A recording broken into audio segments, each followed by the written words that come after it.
Good afternoon. Welcome everyone who have joined us. I welcome you to the Media Center Ukraine.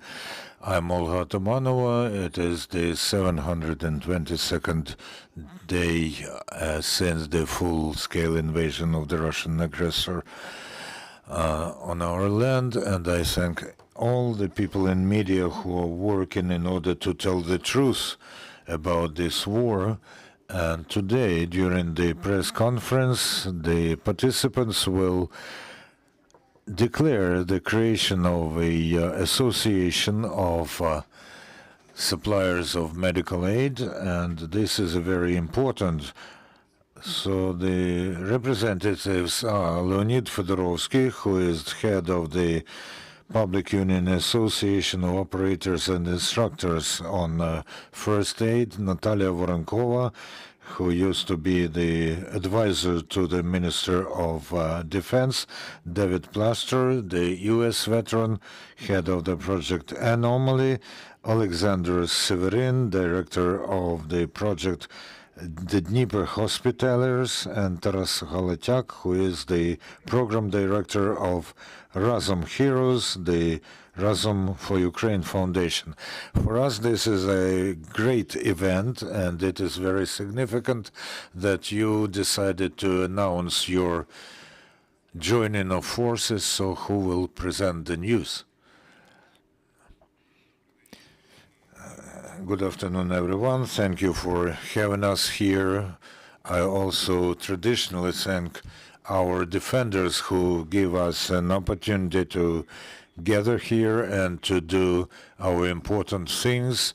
Thank you, the journalists. Thank you, those who are watching. I'm Leonid Fedorovskyi. For almost 10 years, or even more, I've been engaged in first aid and tactical medicine projects. And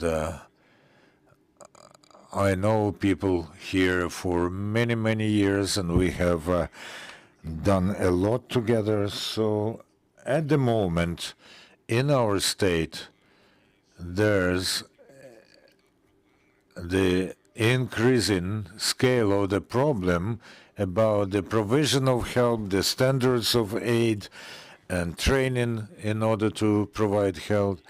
And there's a proverb that if there's a war in the country, then everyone in the country is a military person. And we say now that everyone here in this country has to know how to provide first aid. Whatever the framework is, this may be civilian life or military life, but of course military and the civilian lives are intermingled now. Our organization has been in existence for more than 3 years.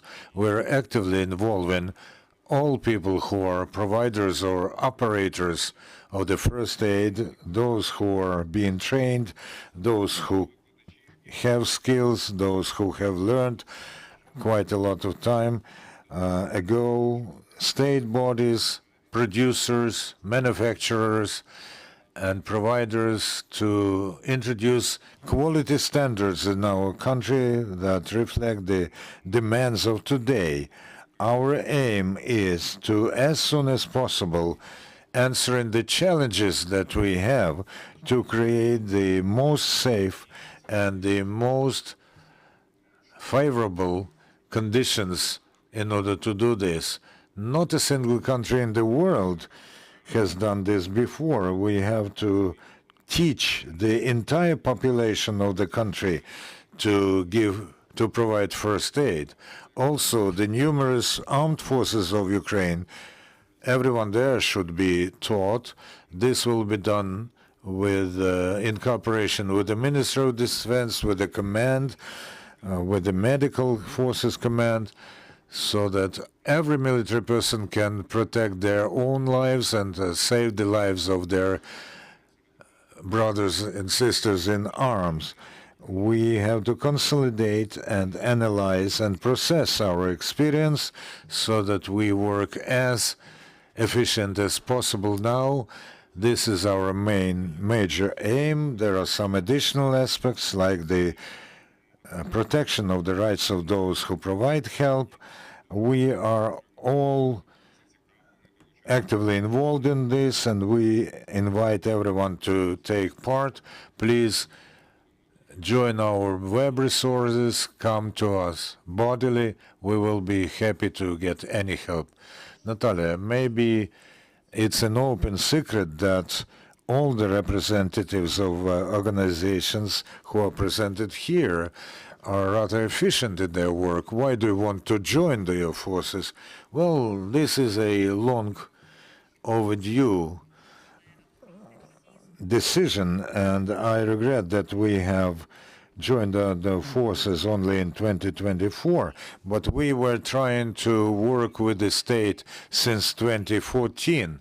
I'm a person who took part in creating first standards when we tried to connect and to join with each other, but we couldn't find common language and we couldn't set a target to help the state. Probably everyone was trying to prove that they are the best and proving their arguments.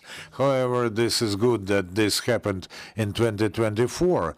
Thank you everyone for coming, but first of all, I want to thank Deputy Minister of Defense Natalia Kalmykova, who was able to move this from a standstill, because over the last years, we didn't have any contact with the command, military command or the command of military forces with the volunteers.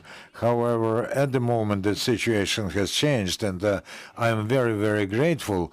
And we will not only teach, this is very good, but everyone who is here, both in this room or elsewhere, people who have combat experience and the experience of providing aid during this war, and we have even more experience in creating some legal foundation for this. So this is very important that the Minister of Defense, not personally Natalia Kalmykova, but in November 23, they have set up the Department of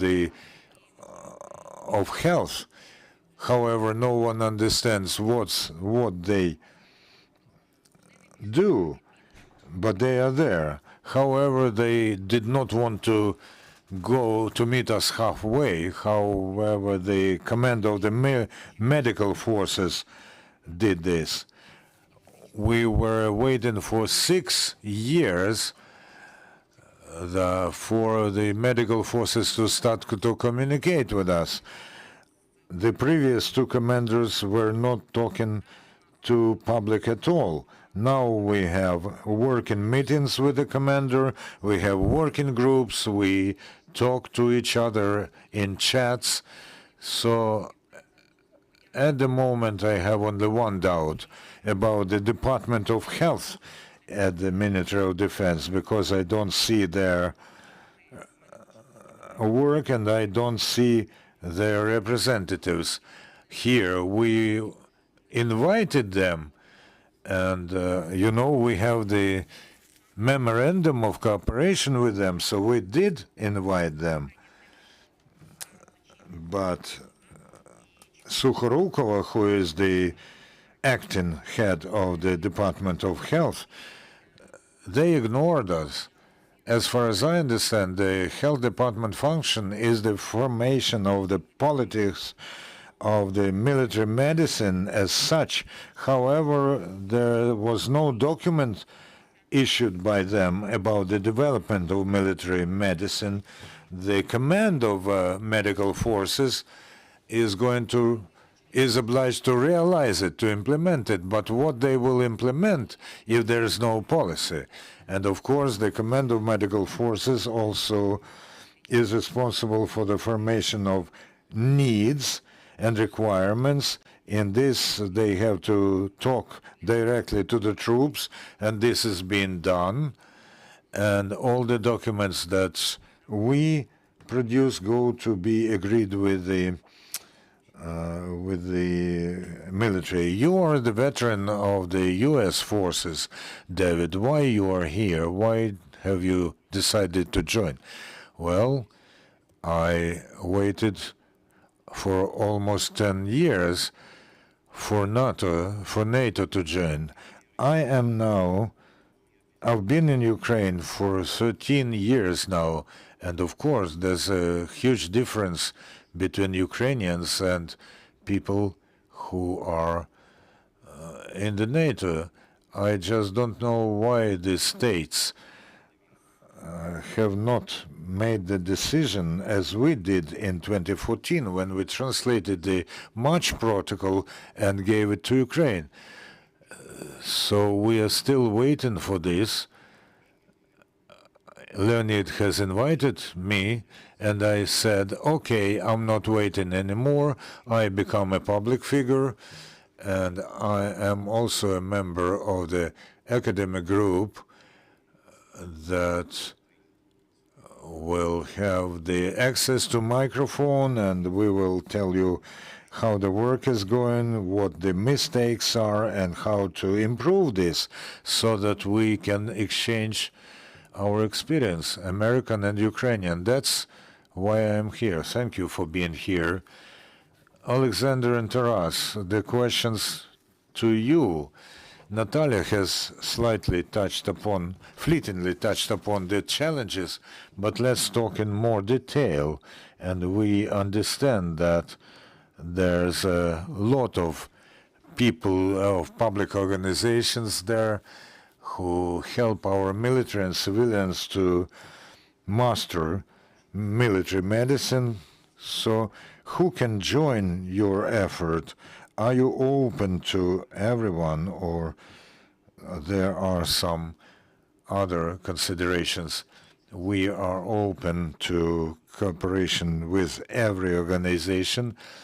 Of course, there are some criteria as far as the selection goes, but everyone knows this anyway, and we know everyone who works in this field, so we are prepared to cooperate. What about the challenges? What is the thing that should be done first of all, right now? The challenges that our organization faces, well, there's a lot of work, and that's the main challenge. We should work and work and work. Hello? Tactical medicine is about life.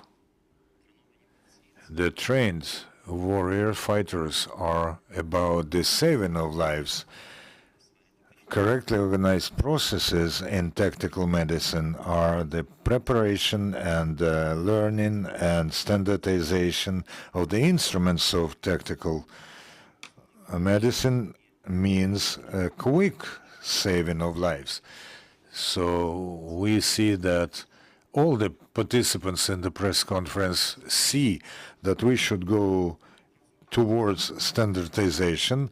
The Razom for Ukraine Foundation is not very well known in the public space, but we are well known in trenches because we have provided more than 100,000 medical kits to the armed forces of Ukraine. This is probably 1/10 of the entire provision for the military, and we have provided more than $25 million worth of tactical medicine supplies to the armed forces, to more than 700 military units, including border guards and state security service, hospitals and national guards. And as of today,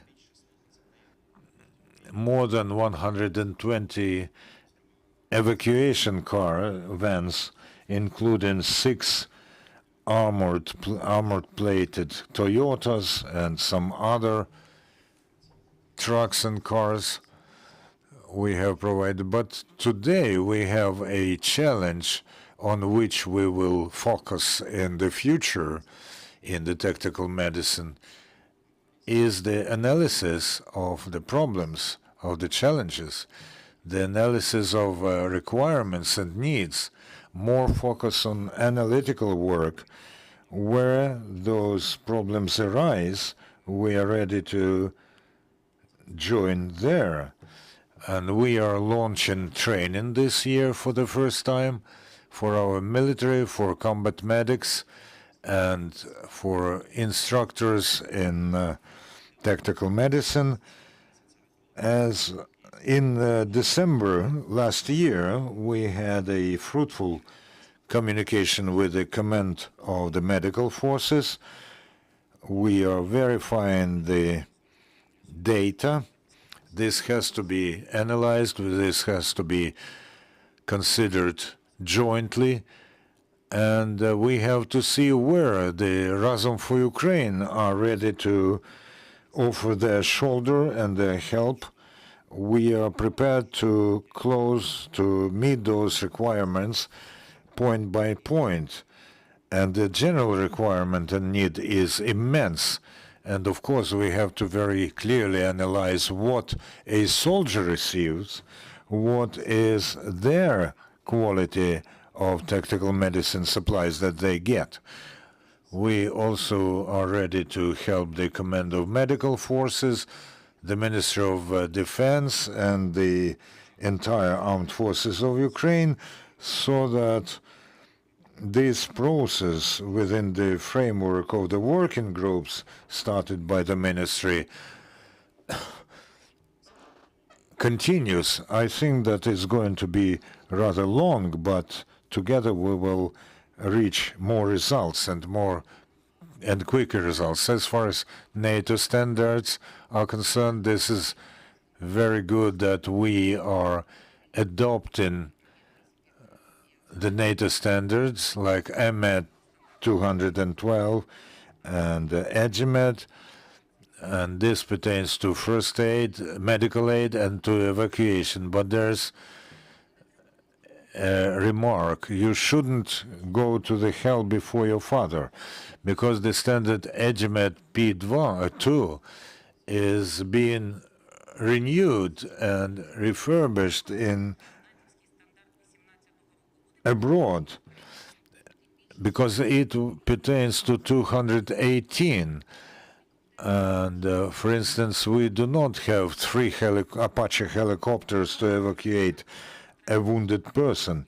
We have to very closely look at NATO standards, but we have to get clarification about them. We try to get the clarification from the ministry what they mean when they say that all our standards will be based on NATO standards. Is this obligatory, or is this just a wish list? And another thing I wanted to voice, it's very good that this was said publicly. At the latest meeting of our working group, it was said that on the 16th of February, it will be 100 days since the Department of Health was set up at the Ministry of Defense. And on the 5th of December, a new commander of medical forces was appointed. So now we have 100 days of their record. So we would like to hear from them what they have achieved, what are their plans. We know how efficiently our volunteers can work, but we want to hear what the Department of Health of the Ministry and the Command of Medical Forces have managed. I want to sum up. Yes, at the moment, the training of the military and the provision of defense forces is very important, but we are not only about them, we're about the first aid, we're about the medical standards, and when someone talks about NATO standards, we can tell you what they are. We have experts, even in this room, who can tell you what are the NATO standards and how they are implemented. So we offer our expertise and our knowledge to the state, to the citizens. If you feel the need, come to us. We will prompt, we will tell, we will show. We have several military and civilian projects that are being implemented right now. We have even more plans. However, we know that the eyes are scared, but the hands do something. So we have a huge opportunity to do something, a huge opportunity to do what hasn't been done ever before, to make the most protected, to make the most provided country in the world. This is about reality. We are doing this even now. People who sit here, they are providing our military forces. They are evacuating people, and we have other people in this room and in our union who are doing priceless work. These are not only Ukrainian people, these are people from different countries all the world, interested people, active people, and I hope that we will continue our cooperation and we'll tell about our activity. Our goal is clear. The human life is the highest value. We should spare no effort and no resource to save lives. So those who front our organization are appealing to you. We are open to anyone who wants to cooperate, who are interested in improving the situation. We're open to the dialogue, to the moderation of these processes, and we hope that very soon we will be able to corroborate the words that we have said here. And these are not just promises. This is I tell you as the head that we are ready to report about on our results. I wanted to add something. Ukraine has a very immense challenge in the Russian-Ukrainian war, and the aim is that Ukrainian manufacturers start to produce Ukrainian tactical medicine supplies as much as possible. We have some Ukrainian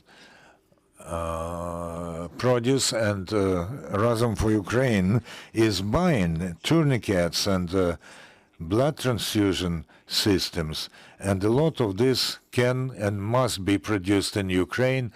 Of course, some technologies will require some time to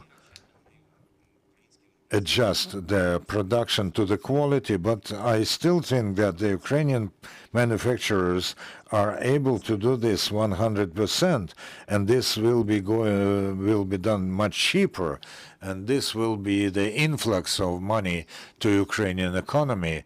We are doing quite a lot in order to look for and find Ukrainian producers, manufacturers, including not only medical tactical medicine, but also radio and so on. Ukrinform Natalia Molchanova. My first question is to Ilya. You mentioned training for all the layers of population, all the strata of population, so we're talking not about only tactical medicine, because I heard from the military that tactical medicine is from the military. But what about civilians? So how will you work in this field? And my other question is, there's quite a lot in the world of professional associations that set standards.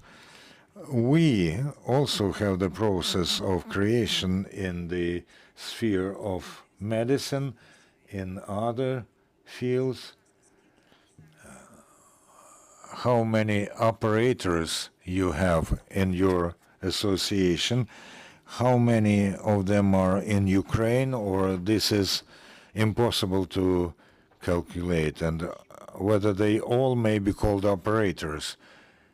And do you need people who teach medical aid, tactical medicine, to have a certificate that they have the right to do this, because I know people who were studying abroad. Can we in Ukraine have something unified? Thank you very much for this huge question. I would say that we should conduct a special meeting to talk about all those points. Yes, not only we are talking about tactical medicine, because tactical medicine is the military science. It's not as much medicine, but this is the tactics of actions when the medical situation arises during combat. So the person who learns tactical medicine has to be, first of all, a qualified infantryman or infantry person. We will be talking about how to provide for security and how to evacuate person, how to disengage the enemy, and only then about how to evacuate from the combat field. So this is the necessary prerequisite. We have national legislation which obliges people to know how to provide tactical first aid. Order or Decree 431 of the Ministry of Health is the acting law or norm that obliges us to. So if you come to the courses and the person who teaches you there, trains you there, does not use the Order 441, then soonest of all, they don't know what they're talking about. In Ukraine, it is very fashionable now to be an instructor. We have many of them. Maybe this is not a very polite issue, but we have some internal term definition. The person who identifies themselves as an instructor. Instructor is a profession.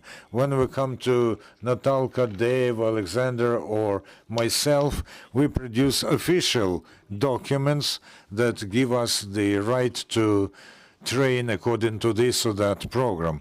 If the person does not have such a document, well, this is a problem. In Ukraine, we have also different standards, qualification of tactical medicine instructor or first aid instructor and a number of other requirements. I think that we will specially tell about this and we will produce some infographics.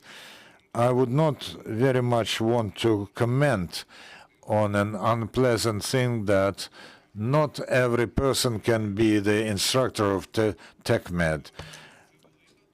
Although some people say that you need only 3 days to become one. This is a complicated work that requires high qualification. We help people to go through special education, to get special documents and to work according to the recognized programs. And if I work with the military, I work according to this Order 441 and the military standards based on the NATO standards. Maybe we will show you the graphs next time. And of course, this is a very good question about the single standard. Everyone is working on this. We've been trying to do this since 2014. However, you know that the present standard, the acting standard, is dates back to 2015, and we have 2024 now. So I hope that soon we will have the legal foundation, not only Order 441, but there will be a procedure worked out for the military and approved, the procedure of mutual help to the military, and those who will be admitted to the military and provided access to the military. The Ukrainian Military Medical Academy will issue those certificates. Can I ask the question to the Ukrainian people in general. Look, if you,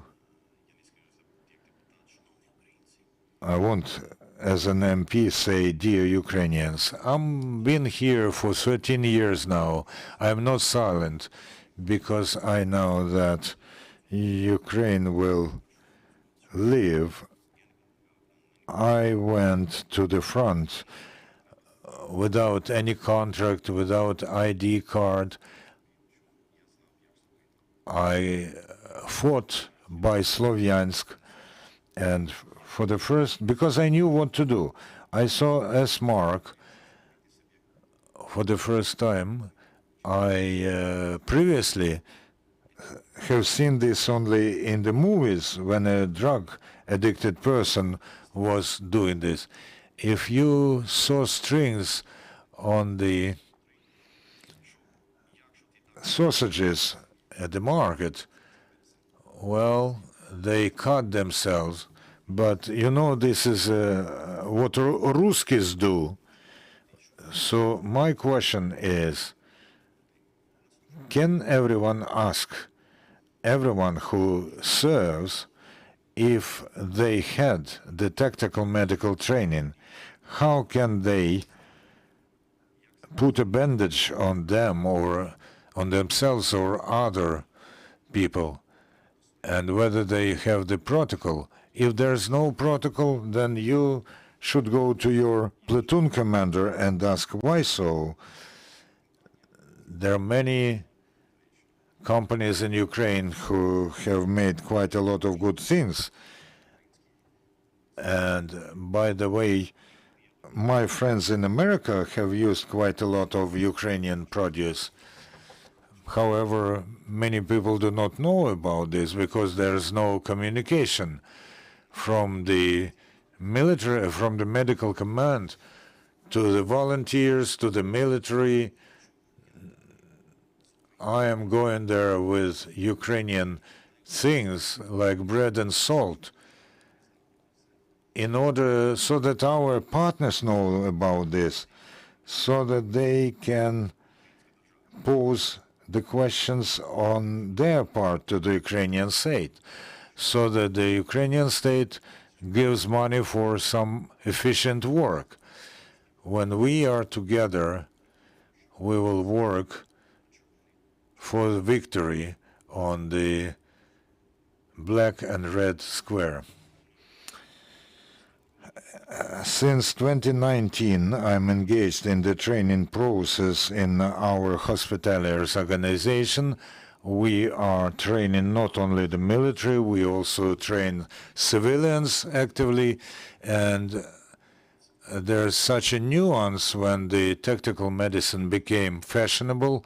This is sort of a marketing gimmick to enlist as many people as possible, although this is not very proper for the civilians. For military, this is very useful, and however, it is also very topical for civilians, if, of course, those civilians do not want to mobilize and go to the combat. So I see this association as a structure that will allow to form certain standards and monitor the correct usage of terms, because this is important.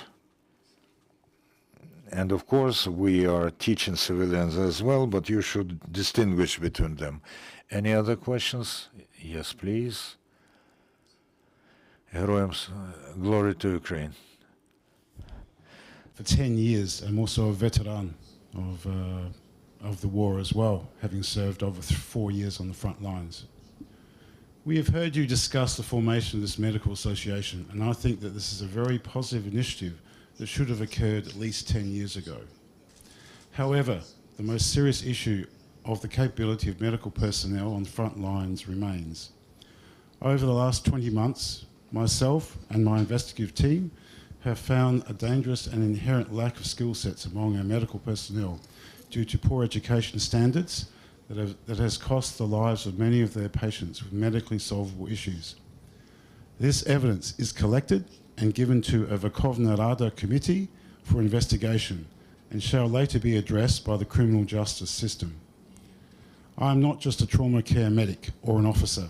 I also possess a background in criminology, criminal justice, and forensic science.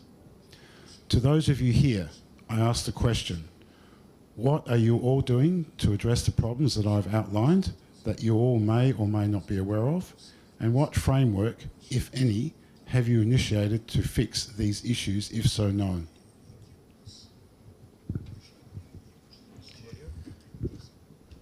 Thank you, Vada, for the question. Of course, we're not the government. We can't ask the government to do something. We can't make them do something. We can ask them. So we're assembling together to collect all the people who are not indifferent to this question.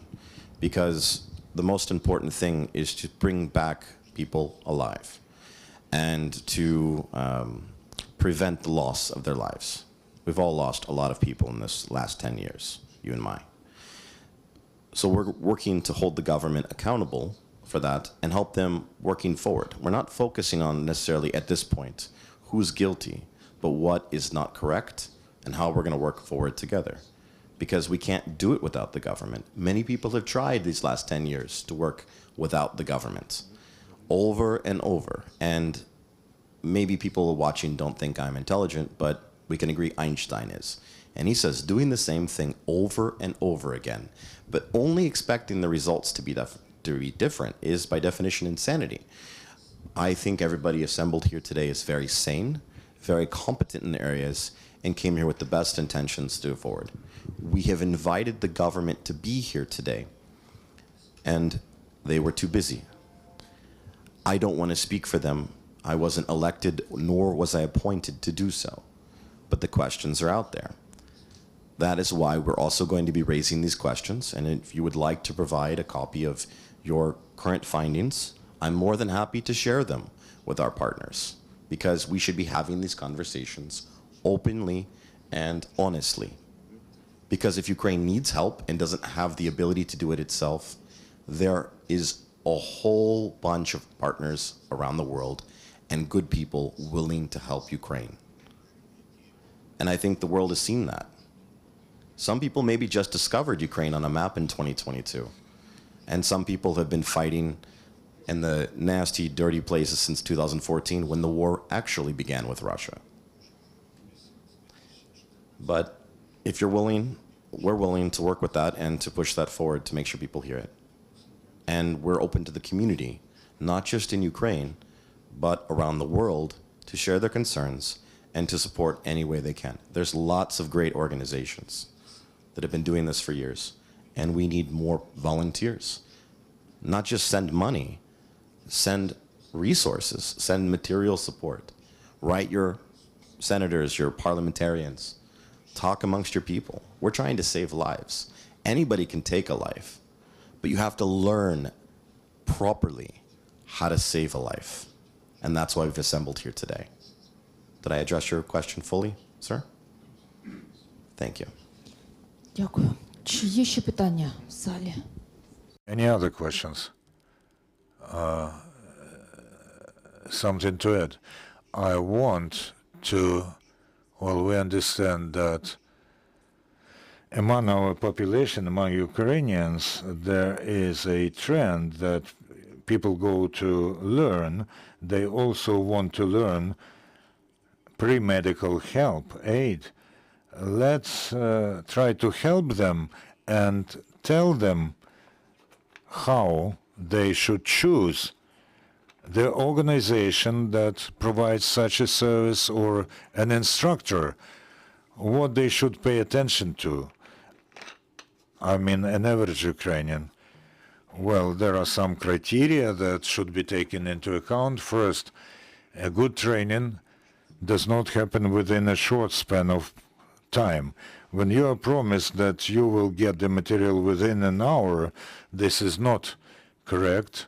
I understand that you want to do it as soon as possible. The minimum program is 8 hours.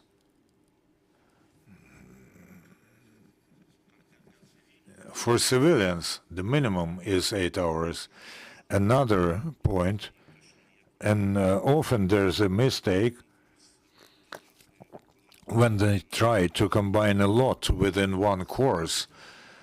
Trauma and reanimation, resurrect, and this is trying to do as best as they could, but in fact this will only decrease the results. And trying to mix it all up is a bad story. The third point, again, for some reason there's an idea about trainings that do not cost anything, and very often they ask the instructor to do this free of charge, but people do not understand that people invest in this quite a lot, time and resource and their sustainability. However, they still think that because of the war, everyone should do this free of charge. And I think that this is bad.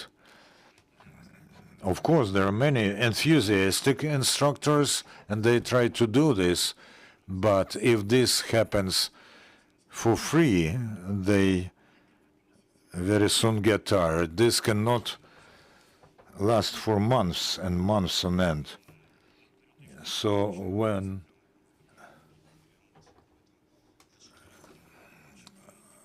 within 4 hours, for instance, 4 hours we will teach you everything, and this will cost 300 hryvnias. This is bad. This is not a good quality. And again, I want to add that today we are working with colleagues in the civilian sector so that Ukraine, let's say, is the internationally recognized provider of medical training, because we have quite a lot of experience. So we want everyone who want to go through training, or those who are obliged to do this, municipal service, on a cycled basis should go through such courses with a recognized provider who gives you the confirmation of this sort. And there are, if something happens to us, we want other people to be able to do this. And that's why, you know, the command of the media center have been trained by us. So we went to you with a quiet heart. And the medics have a joke, what to do when the aid is myself. We want everyone to be able to help us when something happens to us. So from us all, it depends that we are able to work out these requirements and standards. Ukraine, with all the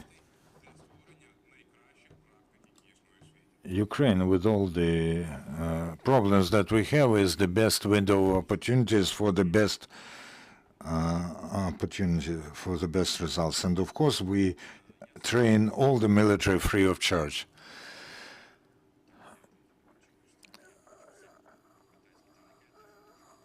I see all those Chinese tourniquets. However, all the people from General Syrsky to General Zaluzhny, I was ashamed of the fact that it was an outdated and bad equipment, and there were, of course, very bright Chinese cats, maybe a cat or something like this. And I was very much ashamed when I saw this, but I do not tell the names. However, we could see something on the internet when we had a very old photo, the original Sich, not and there was Chinese produce as well. And some people saw this, and this is a shame. We are prepared to provide free of charge to the general headquarters normal tourniquets. If you lack money, I am, as a military pensioner, can donate some of my pension. I support, as the former military, we are prepared to provide any tourniquets to the general headquarters on condition that they first go through training, and tourniquets then. Thank you. I want to thank you all for your work. This is super important for every Ukrainian, for our military, and I hope that the communication, including the communication with our state bodies responsible for the processes, has already started, and this is a good sign for us that we will arrive at the standards that we are talking to. At least we hope so. Thank you, friends, for your interest in this topic, and I hope that after such an event, our viewers and listeners will think about coming and getting the basic course of pre-medical assistance, aid, and every one of us will be able to provide it if needed. Thank you, the forces of our security and defense, for the opportunity to hold these events. Let's work together for our victory. Glory to Ukraine.